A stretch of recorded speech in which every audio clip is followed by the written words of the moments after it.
Both these movements, ANTIFA and BLM, use the cloak of racial justice and social justice to shield themselves from criticism. So, for example, I have spoken vocally in opposition to ANTIFA, led to me being beaten in 2019 and my family threatened and myself continually subject to death threats. And their response is, how could you be against a movement that calls itself anti-fascist? That if you're against anti-fascism, it means you're a fascist. If you're against Black Lives Matter, that means you are against Black people.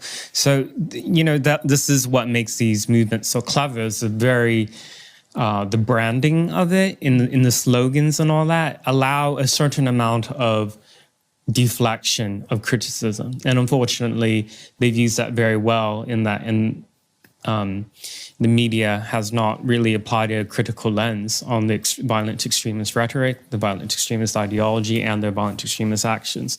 So they've been given a free pass, essentially. So there are a lot of people on the left, I would say liberals, who obviously when they hear something like being against fascism, being against anti-Black racism, being against racist police brutality, like these are things they want to be a part of, and they go out to these demonstrations and essentially are used as human shields in these larger protests that at a moment's instance turn into violent riots.